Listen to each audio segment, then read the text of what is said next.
अलैकुम, ये है उर्दू पॉइंट और आप देख रहे हैं न्यूज़ शो रामीन सैयद के साथ। नजर डालते हैं आज की अहम खबरों पर। बात करेंगे पनामा लीक्स केस के हवाले से। सुप्रीम कोर्ट में पनामा लीक्स केस से मुतालिक समाअत जारी है और इसके साथ साथ मखदूम अली खान के दलाइल भी जारी हैं। इस कबल तहरीक इंसाफ के वकील नईम बुखारी अपने दलाइल मुकम्मल कर चुके हैं, जैसे कि हमने अपने पिछले प्रोग्राम से भी इस बारे में बात की थी। पनामा केस की समाअत में वक्फा हुआ, जिसके दौरान पीटीआई रहनुमा नईमुल हक और फवाद चौधरी ने मीडिया से गुफ्तगू की। मीडिया से बातचीत करते हुए पीटीआई रहनुमा नईमुल हक ने कहा कि हर मामले में हकीकत छुपाई जा रही है और ये भी कि नवाज शरीफ ने सच्चाई छुपाने में महारत हासिल कर ली है, और ये कहते हुए उन्होंने तंजिया लहजा इख्तियार किया। नईमुल हक के बाद फवाद चौधरी ने भी मीडिया से गुफ्तगू की और जिसके बाद उन्होंने उम्मीद जाहिर की कि सुप्रीम कोर्ट तारीखी फैसला देगी जिसकी कौम मुंतजिर है। फवाद चौधरी ने कहा कि मखदूम अली खान के दलाइल गैर मुतल्लिका थे, जिसके बाद उन्होंने सवाल भी उठाया कि शरीफ फैमिली बरतानवी नशरियाती इदारे के खिलाफ केस क्यों नहीं करती। जैसा कि मखदूम अली खान की भी मंशा है कि सुप्रीम कोर्ट ये केस ना सुने, तो अगर BBC की स्टोरी गलत है तो उनके खिलाफ मुकदमा करें, अदालत का कीमती वक्त ज़ाया ना किया जाए। जिन लोगों को नहीं मालूम, इनमें से मैं उन सबको BBC की स्टोरी भी शेयर करती चलूँ। BBC स्टोरी थी क्या? ये वही इंकिशाफात हैं जिसकी बुनियाद पर वज़ीर आज़म नवाज शरीफ और उनके ख़ानदान को करप्शन के इल्ज़ामात का सामना है और हज़ब इख्तिलाफ की जमातों पाकिस्तान तहरीक इंसाफ, जमात इस्लामी और अवामी मुस्लिम लीग की दरख्वास्तें सुप्रीम कोर्ट ऑफ पाकिस्तान में ज़ेरे समात हैं। BBC को सरकारी दस्तावेज़ात हासिल हुए थे, जिसके मुताबिक 1990 की दहाई में मेफेयर के 4 फ्लैट्स 2 ऑफशोर कंपनियों नेस्कोल और नेल्सन के नाम पर हैं और इन दोनों कंपनियों की मलकियत का एतराफ़ वज़ीर आज़म नवाज शरीफ के साहबजादे हुसैन नवाज कर चुके हैं। पीटीआई रहनुमा फवाद चौधरी ने यह भी बताया कि आज समाअत में मखदूम अली खान के दलाइल के दौरान सब सोते रहे। समाअत के दौरान पीटीआई चेयरमैन इमरान खान, शाह महमूद कुरैशी जमाइयाँ लेते नजर आए, जबकि पीटीआई के वकील नईम बुखारी पर भी नींद का गलबा तारी रहा और समाअत के दौरान वो ऊँघते रहे। और जनाब, सुप्रीम कोर्ट में पनामा लीक्स केस की समाअत में वक्फे के दौरान जहां एक तरफ पीटीआई के रहनुमाओं ने हुक्मरान जमात पर इल्जामात की बौछार की, तो दूसरी तरफ मुस्लिम लीग नून के रहनुमा भी पीछे नहीं रहे। मीडिया से बात करते हुए नून लीगी रहनुमा दानियाल अजीज का ही कहना था कि इमरान खान के पेश किए गए सबूत गैर मियारी थे। उन्होंने कहा कि वज़ीर आज़म ने केस की ज़ेर समाअत होने को चैलेंज नहीं किया, जबकि वज़ीर आज़म नवाज शरीफ का नाम पनामा लीक्स में था ही नहीं। उन्होंने बताया कि मखदूम अली खान के बाद मरीम नवाज के वकील दलाइल देंगे, और दानियाल अजीज ने अपोजिशन पर भी तनकीद की और तनकीद करते हुए उन्होंने कहा कि इमरान खान और इनके साथी अब घबरा रहे हैं। तहरीक इंसाफ हर रोज़ कलाबाजियाँ खा रही है और उनका ये कहना था कि तहरीक इंसाफ सियासी खेल खेल रही है। नून लीगी रहनुमा मायरा हमीद ने भी मीडिया से बातचीत की और बातचीत करते हुए उन्होंने कहा कि इमरान खान बनी गाला समेत सारी जायदाद छुपा रहे हैं। तो नाजरीन, तनकीद बराए तनकीद का सिलसिला जारी है, आगे आगे देखते हैं होता है क्या।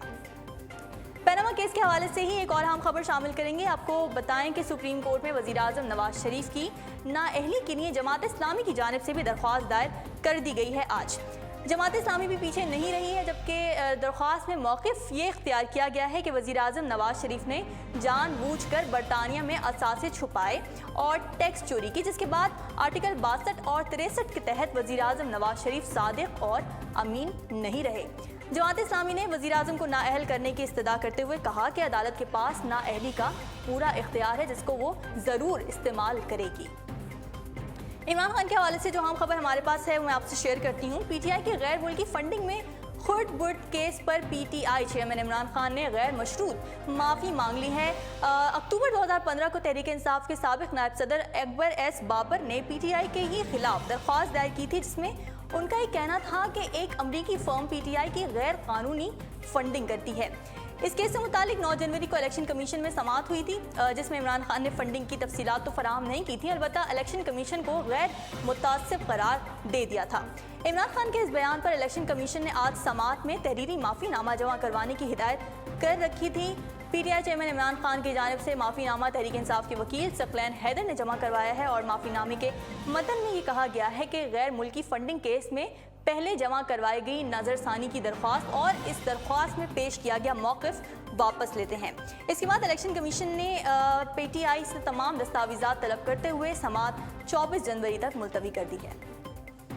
और जनाब, आपको यहाँ ये भी बताते चलें कि इलेक्शन कमीशन में पीटीआई चेयरमैन इमरान खान को नाअहल करार देने की दरख्वास्त खारिज कर दी गई है। आपको ये बताते चलें कि दरख्वास्त हाशिम अली भट्टा ने इलेक्शन कमीशन में दायर की थी, जिसके बाद आज समाअत हुई और समाअत के बाद इस दरख्वास्त को खारिज कर दिया गया है।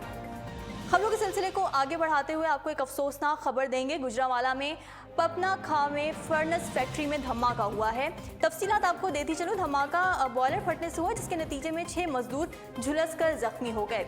नाज़रीन, इस फैक्ट्री के बारे में आपको बताऊं तो इस फैक्ट्री में टायर पिघलाकर तेल बनाया जाता था।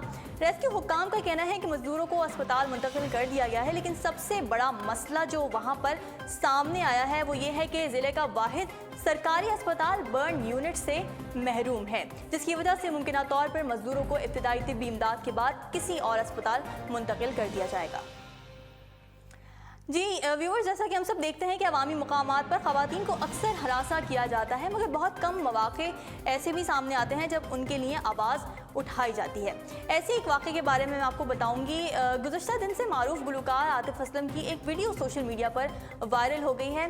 इस वीडियो में देखा गया है कि Atif Aslam DHA sports club में मुनक्किद किए गए एक कॉन्सर्ट में परफॉर्म कर रहे थे कि अचानक उन्होंने ये देखा कि अगली कतार में खड़ी एक लड़की को उसके पीछे मौजूद जवान तंग कर रहा था, जिस पर आतिफ असलम ने अपना गाना रोक कर डीजे को म्यूजिक रोकने का इशारा किया और तकरीबन डांटते हुए इस नौजवान से कहा कि ये तुम क्या कर रहे हो, यहाँ तुम्हारी माँ और बहन भी हो सकती थी।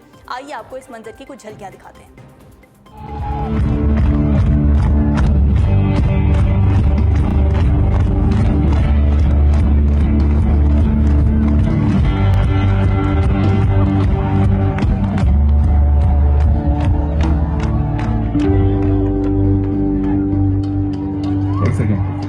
तुमने कभी लड़की देखी है?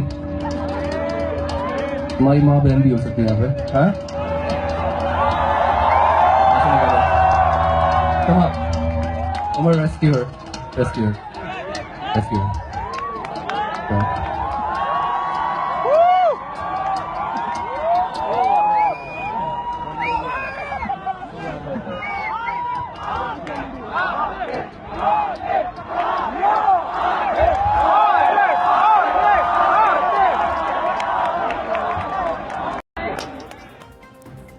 जैसा कि आपने देखा कि आतिफ असलम ने अपनी टीम को बुलवाकर लड़की को हिफाजत से किसी और जगह मुंतकिल किया और इस बात को भी यकीनी बनाया कि क्लब में मौजूद तमाम लड़कियां महफूज हैं। जिसके बाद आतिफ असलम ने अपनी परफॉर्मेंस दोबारा शुरू की। आतिफ असलम की इस वीडियो ने सोशल मीडिया पर मकबूलियत हासिल कर ली है। आतिफ असलम के मद्दाहों और सोशल मीडिया सार्फिन ने भी आतिफ असलम के इस फेल की बहुत तारीफ की है। जी जनाब, रंग गोरा करना आजकल के दौर में हर एक की ख्वाहिश बन गई, मगर अगर ये कहा जाए कि गोरे रंग को ख्वाहिश बना दिया गया है तो ज़्यादा बेहतर होगा। इसमें सबसे अहम किरदार हमारा मीडिया ही अदा कर रहा है, जिसमें इश्तिहारात के ज़रिए, जैसे कि आपने देखा ये इश्तिहार, सांवले रंग को एक ऐप बनाकर पेश किया जाता है और गोरे रंग को ही कामयाबी का राज बनाकर ऐसे पेश किया जाता है कि ख़वातीन इससे मुतासिर हुए बगैर नहीं रहती। लेकिन इस ख्वाहिश के हाथों मजबूर अफराद जिन क्रीमों और लोशन का इस्तेमाल करते हैं वो इनके लिए कितनी ज़्यादा मुज़िर हैं, इस बात से कोई भी वाकिफ़ नहीं है। इन क्रीमों के मुज़िर सेहत असरात के पेश नज़र बरतानवी हुकूमत ने रंग गोरा करने वाली क्रीमों पर पाबंदी आयद कर दी है। बरतानवी नशरियाती इदारे के मुताबिक इन क्रीमों में कैंसर और इंसानी आज़ा को नाकारा बनाने वाले केमिकल्स जैसे कि मरकरी और हाइड्रोक्विनोन शामिल हैं। ट्रेडिंग स्टैंडर्डाइज के एक अफसर ने यह बताया है कि अदालत इन क्रीमों की आड़ में मुनाफा कमाने वाली कंपनियों के इस गैर कानूनी फेल पर काम कर रही है और लंदन ट्रेडिंग स्टैंडर्ड्स ने 15 दुकानों को ऐसी क्रीमें फरोख्त करते हुए पकड़ा है जिन पर 11,000 पाउंड पर जुर्माना भी आयद किया गया है।